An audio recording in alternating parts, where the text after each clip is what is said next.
Gubernur BI Agus Martowardoyo mengatakan, tingginya realisasi pertumbuhan ekonomi di triwulan 2 2016 tidak lepas dari mundurnya siklus panen ke periode triwulan 2 2016. Sementara konsumsi rumah tangga, konsumsi pemerintah dan investasi masih perlu didorong untuk pertumbuhan ekonomi pada paruh kedua di tahun 2016. Tentu ke depan kita harus terus mengupayakan agar betul-betul konsumsi pemerintah, konsumsi rumah tangga, investasi dapat terus berkembang.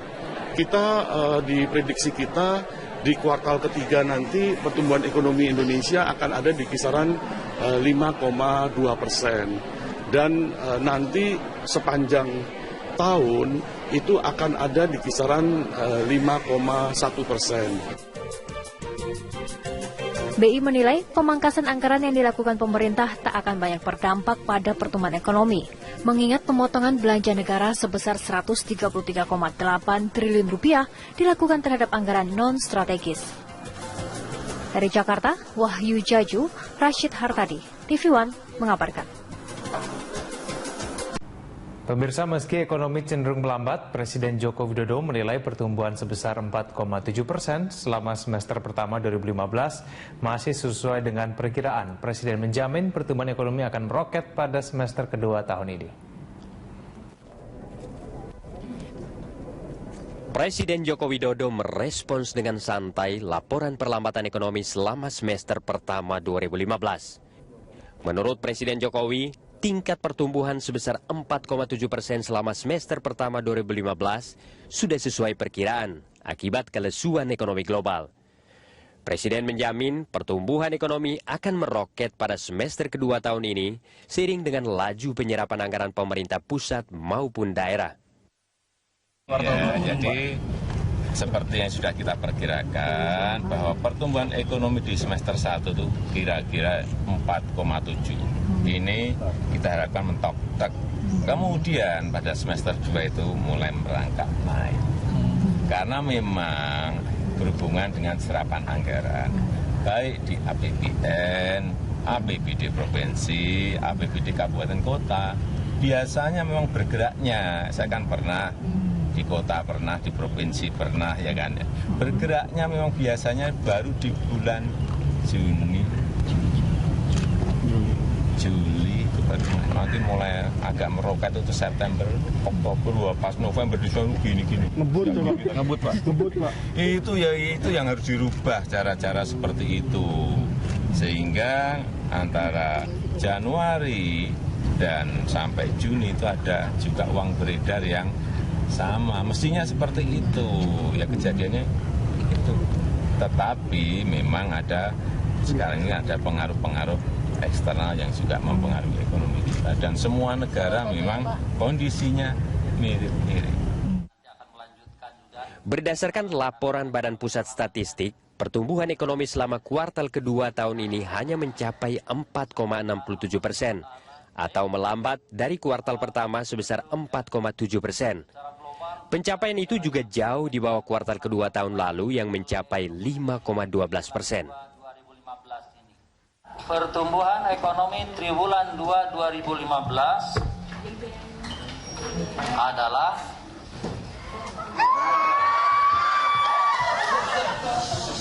year on year 4,67%, ya. Oke. Jadi 4,67% dan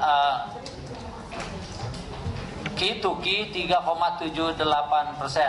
Artinya year on year triwulan 2 2015 dibandingkan dengan triwulan 2 2014 dan adalah 4,67%, dan triwulan 2 2015 dibandingkan dengan triwulan 1 2015 tumbuh 3,78%.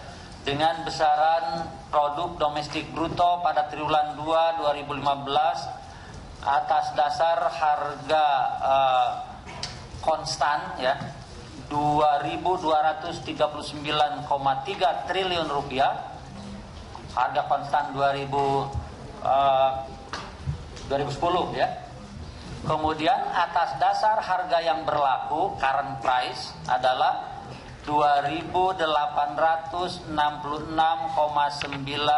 triliun rupiah, ya. Dengan perlambatan selama semester pertama, pemerintah kembali menurunkan proyeksi pertumbuhan ekonomi tahun ini dari 5,2% menjadi 5 hingga 5,2%. Jika dihitung sejak awal tahun, pemerintah sudah 3 kali mengoreksi pertumbuhan ekonomi dari target APBNP 2015 sebesar 5,7%. Tim Liputan, Berita 1, Jakarta. Kita beralih ke informasi Presiden Joko Widodo kembali mensosialisasikan kebijakan teks amnesti atau pengampunan pajak. Kali ini sosialisasi dilakukan di Kota Bandung, Jawa Barat. Kita bergabung bersama dengan rekan kami, Stella Nau, untuk informasi selengkapnya. Stella, apa yang berbeda dari sosialisasi pada hari ini dengan sosialisasi sebelumnya?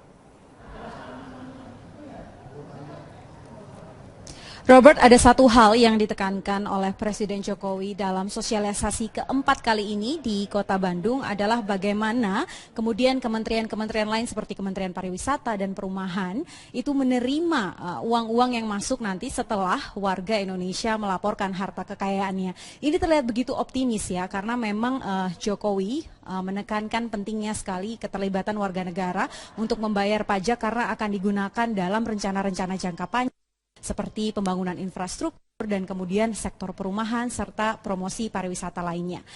Dalam hal ini juga kalau kita melihat dari data terakhir, laporan dari pemerintah sudah ditebus, kemudian berapa juga jumlah surat yang telah diterima untuk kebijakan teks amnesti ini sendiri, ada sekitar 1.294 surat pernyataan harta kekayaan yang sudah masuk diterima oleh pemerintah. Nah, diantaranya itu ada jumlah dana sekitar 8,9 triliun. Ini dana yang dilaporkan, baik itu yang ada di dalam negeri maupun yang ada di luar negeri. Di dalam negeri sendiri itu ada sekitar 7,36 triliun. Kemudian juga di luar negeri ada sekitar 899 miliar. Dan yang ada salah satunya juga repatriasi, ini ada sekitar 636 miliar. Namun yang belum melakukan proses pajak, jadi yang baru dilaporkan berapa jumlah kekayaan mereka. Sementara data terakhir untuk dana tebusan sendiri yang masuk ke dalam APBN pemerintah itu ada sekitar 189 miliar atau sekitar 0,1% dari target APBN 2016 pemerintah yang targetnya adalah 165 triliun. Memang masih jauh sekali, dan tadi kami sempat menanyakan juga kepada Presiden Joko Widodo dan juga ditemani oleh Menteri Keuangan Sri Mulyani bagaimana dengan update sekarang, berapa dana tebusan yang sudah diterima. Ternyata bertambah 10 miliar, ada sekitar 93 miliar dana tebusan yang sudah diterima. Ini diambil baik dari UMKM, kemudian non-UMKM, dan juga ada dana pribadi yang diterima oleh pemerintah. Robert. Saat ini 193 miliar sudah diterima dari total target penerimaan 165 triliun. Oke, baik. Setelah dari sosialisasi keempat di Kota Bandung, Jawa Barat, lalu di mana lagi akan diadakan sosialisasi teks amnesti, Stella? Ya, setelah dari Kota Bandung ini rencananya kalau berdasarkan agenda resmi dari Kepresidenan itu akan ada agenda berikutnya di Kota Semarang. Ini akan menjadi kota kelima jika memang Presiden akan melaksanakan sosialisasi teks amnesti di sana. Ini merupakan target-target yang akan dilakukan melalui perjalanan dinas Presiden, karena juga sebenarnya Presiden akan melakukan perjalanan juga ke Singapura, yang mana menjadi salah satu negara di mana warga Indonesia banyak menyimpan harta kekayaannya di negara tersebut. Tadi juga sempat disinggung oleh Presiden bahwa tidak apa-apa menyimpan dana di luar negeri, tetapi tetap harus dilaporkan karena itu juga menjadi salah satu penunjang untuk pemerintah membangun infrastruktur yang nantinya juga dinikmati oleh masyarakat. Selain itu juga dari target yang disampaikan untuk teks amnesti sendiri, ternyata untuk yang dibutuhkan pemerintah untuk membangun infrastruktur itu ada sekitar 5.000 triliun rupiah dalam jangka 5 tahun ke depan. Namun yang bisa diserap oleh APBN itu hanya sekitar 1.500 triliun rupiah. Nah, ini menjadi pekerjaan tidak hanya oleh pemerintah yang kemudian juga mengajak masyarakat bersama-sama. Semoga dengan adanya teks amnesti ini bisa menutup kekurangan paling tidak sekitar 3.000 rupiah masih dibutuhkan untuk membangun infrastruktur dan juga sektor-sektor lainnya. Robert. Baik, terima kasih Stella Nau atas informasinya langsung dari Bandung, Jawa Barat.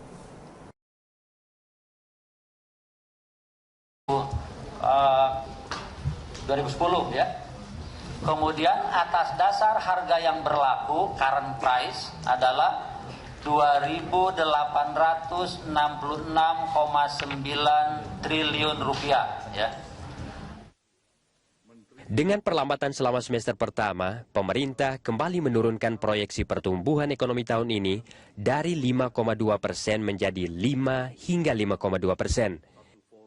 Jika dihitung sejak awal tahun, pemerintah sudah 3 kali mengoreksi pertumbuhan ekonomi dari target APBNP 2015 sebesar 5,7%. Tim Liputan, Berita 1, Jakarta. Kita beralih ke informasi Presiden Joko Widodo kembali mensosialisasikan kebijakan teks amnesti atau pengampunan pajak. Kali ini sosialisasi dilakukan di Kota Bandung, Jawa Barat. Kita bergabung bersama dengan rekan kami, Stella Nau, untuk informasi selengkapnya. Stella, apa yang berbeda dari sosialisasi pada hari ini dengan sosialisasi sebelumnya? Robert, ada satu hal yang ditekankan oleh Presiden Jokowi dalam sosialisasi keempat kali ini di Kota Bandung adalah bagaimana kemudian kementerian-kementerian lain seperti Kementerian Pariwisata dan Perumahan itu menerima uang-uang yang masuk nanti setelah warga Indonesia melaporkan harta kekayaannya. Ini terlihat begitu optimis ya, karena memang Jokowi menekankan pentingnya sekali keterlibatan warga negara untuk membayar pajak karena akan digunakan dalam rencana-rencana jangka panjang, seperti pembangunan infrastruktur dan kemudian sektor perumahan. Presiden Joko Widodo merespons dengan santai laporan perlambatan ekonomi selama semester pertama 2015. Menurut Presiden Jokowi, tingkat pertumbuhan sebesar 4,7% selama semester pertama 2015 sudah sesuai perkiraan akibat kelesuan ekonomi global. Presiden menjamin pertumbuhan ekonomi akan meroket pada semester kedua tahun ini seiring dengan laju penyerapan anggaran pemerintah pusat maupun daerah. Ya, jadi seperti yang sudah kita perkirakan bahwa pertumbuhan ekonomi di semester 1 itu kira-kira 4,7. Ini kita harapkan mentok. Kemudian pada semester 2 itu mulai merangkak naik. Karena memang berhubungan dengan serapan anggaran, baik di APBN, APBD provinsi, APBD kabupaten kota. Biasanya memang bergeraknya, saya kan pernah di kota, pernah di provinsi, pernah ya kan. Bergeraknya memang biasanya baru di bulan Juli itu baru nanti mulai agak meroket itu September, Oktober, pas November Desember gini-gini. Ngebut Pak. Itu yang harus dirubah cara-cara seperti itu. Sehingga antara Januari dan sampai Juni itu ada juga uang beredar yang sama. Mestinya seperti itu. Ya kejadiannya itu. Tetapi memang ada sekarang ini ada pengaruh-pengaruh eksternal yang juga mempengaruhi ekonomi kita, dan semua negara memang kondisinya mirip-mirip. Berdasarkan laporan Badan Pusat Statistik, pertumbuhan ekonomi selama kuartal kedua tahun ini hanya mencapai 4,67%, atau melambat dari kuartal pertama sebesar 4,7%. Pencapaian itu juga jauh di bawah kuartal kedua tahun lalu yang mencapai 5,12%. Pertumbuhan ekonomi triwulan 2 2015 adalah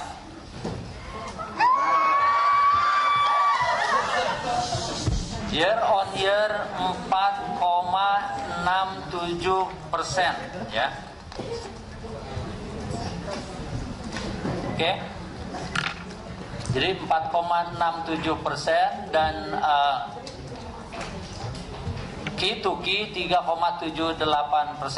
Artinya year on year triwulan 2 2015 dibandingkan dengan triwulan 2 2014 dan adalah 4,67%, dan triwulan 2 2015 dibandingkan dengan triwulan 1 2015 tumbuh 3,78%. dengan besaran produk domestik bruto pada triwulan 2 2015 atas dasar harga konstan ya 2.239,3 triliun rupiah, harga konstan 2000.